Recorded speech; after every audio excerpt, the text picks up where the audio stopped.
ফরিদপুরে হঠাৎ করে সব ধরনের নিত্যপণ্যের দাম লাগামহীন বৃদ্ধিতে দিশেহারা সাধারণ মানুষ। প্রশাসনের নিত্যপণ্যের বাজার তদারকি কার্যক্রমেও কোনো কাজে আসছে না।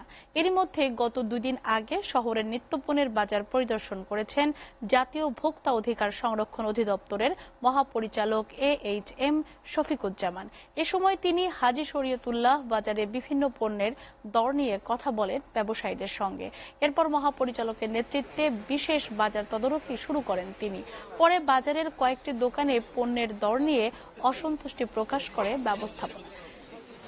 এ সময় তাদের সঙ্গে উপস্থিত ছিলেন সহকারী উচ্চ পর্যায়ের কর্মকর্তা ছাড়াও ব্যবসায়ী নেতৃবৃন্দ। নিত্যপণ্যের বাজারে আগুন নিভছেই না, লাফিয়ে লাফিয়ে বাড়ছে প্রায় প্রতিটি নিত্যপণ্যের দাম।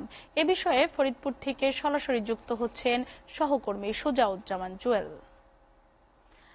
জুয়েল, নিত্যপণ্যের দাম নিয়ন্ত্রণে ভোক্তা অধিকার অধিদপ্তর নিষ্ক্রিয় কেন এবং এ বিষয়ে কি বলছেন তারা? আপনাকে ধন্যবাদ। আপনি যেমনটি বলছিলেন যে ফরিদপুরের যে বাজার, নিত্যপণ্যের যে বাজার, সেই বাজারটি কিন্তু বাজারে কিন্তু প্রতিটি পণ্য কিন্তু এখন ঊর্ধ্বমুখী। অর্থাৎ বাজারে আমরা ব্যবসায়ীদের সাথে কথা বলেছি, বাজারে ব্যবসায়ীরা যেমনটি আমাকে জানিয়েছেন যে আসলে বাজারে পণ্যের সরবরাহ কম থাকায় হঠাৎ করেই কিন্তু বাজারে সব ধরনের পণ্য, নিত্য পণ্যের যে সমাহার সেটা কিন্তু বৃদ্ধি পেয়েছে। আর এই বৃদ্ধি পাওয়ার কারণেই কিন্তু সাধারণ খেটে খাওয়া যে মানুষগুলো আছেন এই জেলায়, সেই জেলার মানুষগুলো কিন্তু কষ্টের মধ্যে আছে।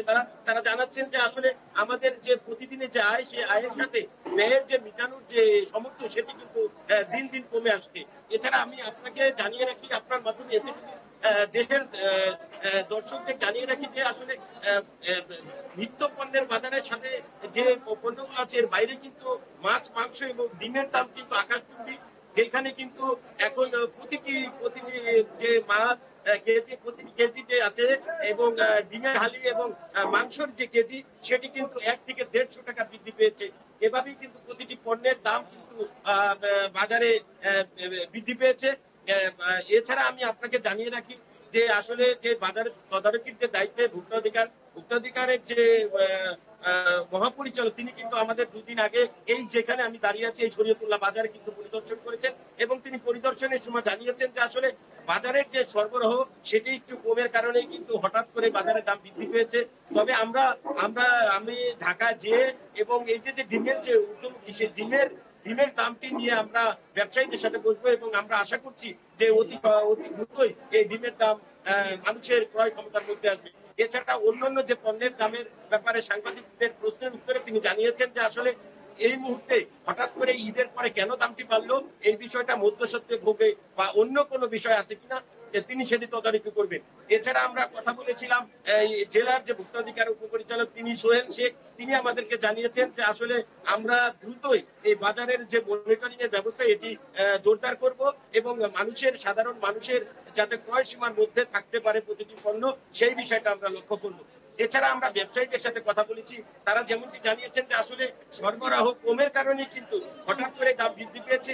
এই দামটি সরবরাহ বৃদ্ধি পেলে এই দামটি কমে আসবে। এছাড়া সাধারণ যে দোকানি বা দোকানদার যেখানে বেচাকেনা, সেখানে কিন্তু এই যে আমরা পাইকারি বাজার দেখতেছি, পাইকারি বাজারের থেকে কিন্তু অতিরিক্ত দামে কিন্তু প্রতিটি পণ্য বিক্রি হচ্ছে।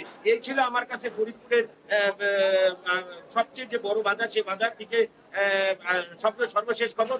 চলে যাবো আপনার কাছে তরুণ স্টুডিওতে।